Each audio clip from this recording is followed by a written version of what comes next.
Jadi yang berkaitan dengan dalam proses belajar berkaitan dengan numerasi ya, itu kan mengenai pemahaman siswa. Itu tentunya anak perempuan dengan laki-laki akan berbeda, ya kan? Karena sudah menjadi karakternya laki-laki itu kan terkadang kalau di dalam kelas hobi bermain, ya, suka bergurau, sunda gurau. Nah, hal itu tadi supaya anak laki-laki cepat memahami, maka guru harus sering menegur kalau seandainya siswa laki-laki ada suatu kesalahan. Tapi kalau perempuan insya Allah bukan namanya kantor dan kelas, dia banyak memperhatikan guru dibandingkan enggaknya. Karena kalau perempuan kan terkadang kalau sudah guru siap mengajar, terkadang ada rasa takut. Tapi kalau laki-laki terkadang ya kan dia melakukan hal-hal yang kurang terpuji. Nah, hal itu tadi guru jangan membiarkan, ya, dinasihati, ditegur.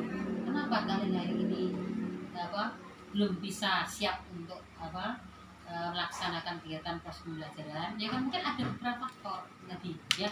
Bila perlu mungkin kalau ada yang di kelas di anak tadi ada yang agak cukup lumayan mengenai tingkah lakunya, nah mungkin kita panggil, kita kasih masukan, ya kan.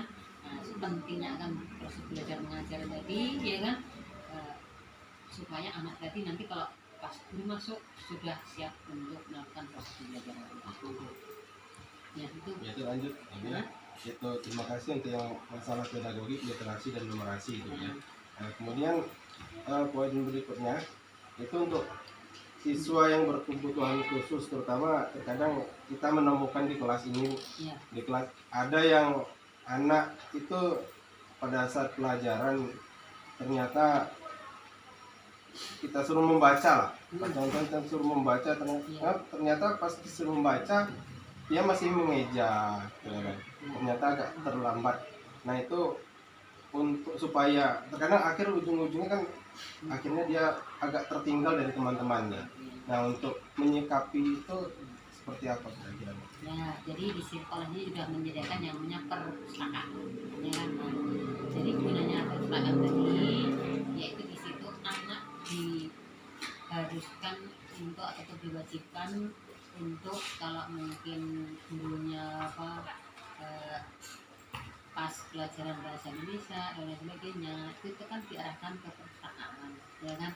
Nah di situ gunanya perpustakaan atau mungkin jam istirahat dan sebagainya, nah itu kan anak suruh banyak membaca, jadi guru mengarahkan, ya kan. Jadi yang mungkin tadi yang yang bacanya belum lancar diarahkan ke perpustakaan pada saat-saat tertentu, ya kan, diarahkan ke perpustakaan, suruh rajin membaca. Nah, itu.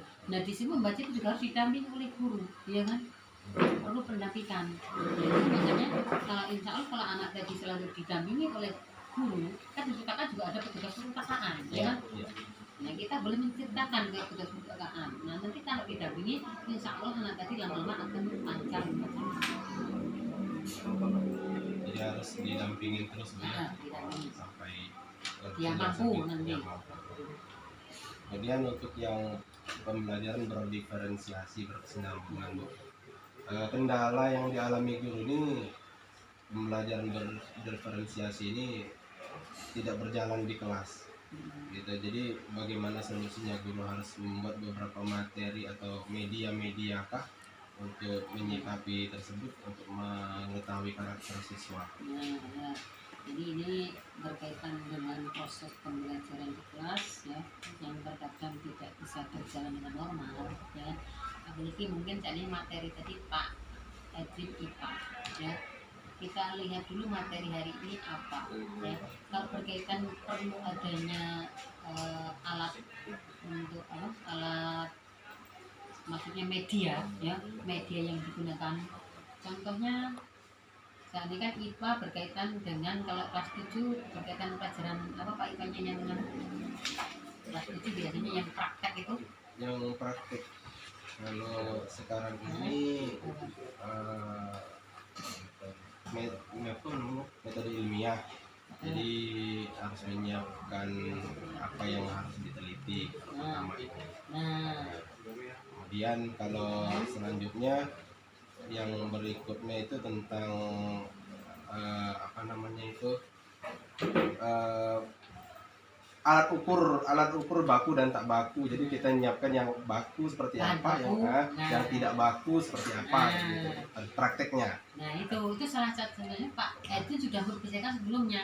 Jadi anak dikasih informasi sebelum itu pelajaran, ya kan? Ini kan ada pertemuan minggu depan. Nah anak-anak dikasih informasi dulu. Nah itu kan anak-anak minggu depan mau praktek ini bahan baku dan tidak baku. Nah di situ kan nanti anak seharusnya sudah, kalau yang anak cerdas itu kan tentunya dia dulu sudah membaca dulu, oh apa ya bahan baku tidak baku, ya kan? Nah nanti pada Pak Edu menerangkan di situ anak sudah pernah nyambung. Nah itu maksudnya gitu. Jadi sebelumnya ada komunikasi dengan siswa. Nah itu salah satu contohnya Pak Edu ya.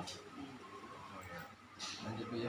Ya, Kemudian yang ini Bu, membangun relasi antara guru dengan siswa. Terkadang aku di zaman sekarang ini terutama apalagi, pokoknya kalau anak, terkadang siswa kita ini, kalau yang namanya guru itu walaupun dalam satu sekolah ya. tidak mengajarnya, terkadang mereka anggap cuek kayak Ya. gitu nak.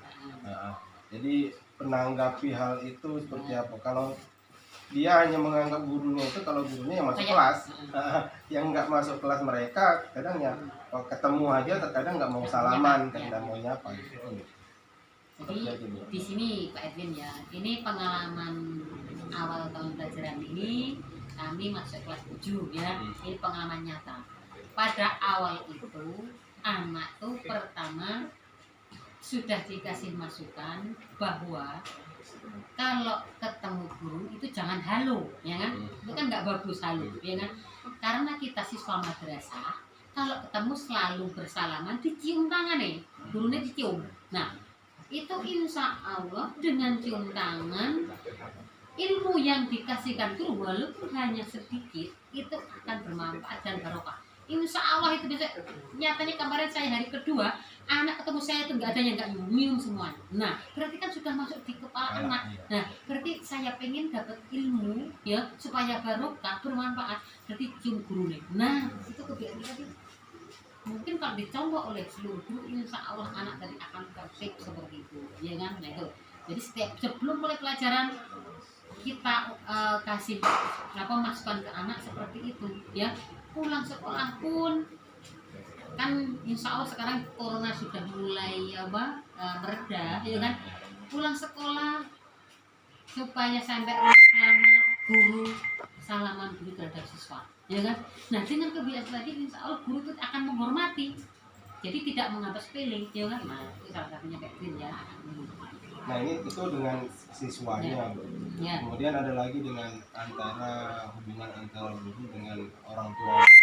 Terkadang iya kalau kita ketemu dengan orang, karena kita ini basicnya tingkat terkadang dipengaruhi oleh satu suku yang bermacam-macam, kemudian tingkat pendidikannya juga Bu. Jadi terkadang ada orang tua ini yang setelah masuk, pokoknya karena saya sudah daftarkan anak saya ke sekolah ini, pokoknya tanggung jawab 100% sekolah. Jadi terkadang guru orang tua itu nggak mau tahu gitu Bu. Nah itu gimana itu Bu? Terkadang kita terutama yang dari wali kelas ini yang karena juga ini pertemuan antara orang tua dengan guru itu pun terkadang nggak terlalu sering, paling pada saat pembagian rapor atau untuk menyikapinya gimana? Jadi memang yang sekolah di MTS kita itu beragam, ya beragam suku, ada suku Jawa, suku Bali, suku Komreng, ya kan, suku Batak pun ada, ya kan, jadi bermacam-macam. Nah dengan bermacam-macam tadi karakter orang juga berbeda-beda, ada yang keras, ada yang lembut, ya kan. Nah di situ kita tadi salah satunya Mbak ngasih masukan ke anak, ya kan, bagaimana dengan orang tua kita terhadap orang tua, ya kan, sopan santun kita terhadap orang tua, ya kan. Nah itu jadi kalau seandainya ada suatu anak yang mungkin melanggar suatu peraturan, kita konsultasi ke wali, ya kan, kita kan punya nomor HP, ya kan. Nah kita bisa melalui HP. Kalau rumahnya dekat mungkin kita bisa panggil. Kalau rumahnya jauh lewat HP, ya kan. Mohon kerjasamanya Bapak Ibu, ya kan. Nah, anak ibu gini. Nah, supaya untuk menjadi lebih baik, ya kan, hubungan ini, maka kalau di rumah bapak ibu yang ibaratnya mengontrol, di sekolah insya Allah kita yang mengontrol, ya kan? Dengan kerjasama tadi insya Allah bisa menghasilkan siswa-siswi yang taat, patuh, dan bisa belajar dengan Nah, ini yang terakhir Bu. ya. Yang terakhir masalah metode pembelajaran, kira-kira terkadang kan ya jujur saja kita guru ini kadang masih memakai metode ya masih ya kembali ke yang lama, ceramah dan ya. nah kira-kira untuk menyikapi itu inovasi, membuat inovasi cara mengajar yang asik itu yang bagaimana, kemudian kiranya apakah sudah menunjangkah untuk fasilitas yang ada di sekolah kita ini? Jadi sebenarnya itu di sekolahan sudah kita siapkan proyektor kayak gini ya. Begitu juga laptop banyak kita ya. Tinggal guru tadi bisa mengeluarkan atau tidak. Harapan kami harus bisa mengeluarkan karena apalagi zaman sekarang era digital harus serba gunakan ya kan. Nah, jadi harapan kami ayo kita semua supaya anak tadi mungkin kalau dengan ceramah anak bosan ya kan. Kalau dengan metode kita menggunakan alat digital, anak akan melihat gambaran secara langsung. Oh ini ternyata dengan ada gambaran tadi anak suruh berpikir, ya kan? Dari yang kalian lihat itu apa kira-kira pendapat kalian, ya kan? Anak akan kritis, saya pak, ya kan? Nah, nanti guru tinggal menjelaskan. Nah, itu salah satunya ya. Di sekolah kita sudah ada proyektor, silakan dimanfaatkan, ya kan? Ada laptop, silakan untuk dipinjam. Belajar mengajar kita supaya kita bisa lebih maju lagi. Alhamdulillah siswa kita sudah 100 lebih Pak Edwin, ya kan? Nah itu. Jadi itu karena apa? Masyarakat kan sudah percaya dengan sekolah kita. Mudah-mudahan dengan adanya gambar seperti itu kita akan lebih maju lagi, jangan ketinggalan zaman, ya. Terima kasih Bu atas masukannya, informasinya. Ya semoga saja ini kami sebagai guru bisa menyikapi hal-hal seperti ini menjadi lebih positif untuk demi kemajuan anak-anak peserta didik. Nah, sekali lagi saya ucapkan terima kasih pada Bu R.A. Susia selaku Kepala Madrasah. Inilah wawancara dari saya dengan Ibu Kepala Madrasah. Saya akhiri. Assalamualaikum warahmatullahi wabarakatuh. Waalaikumsalam. Masuk, Pak. Iya.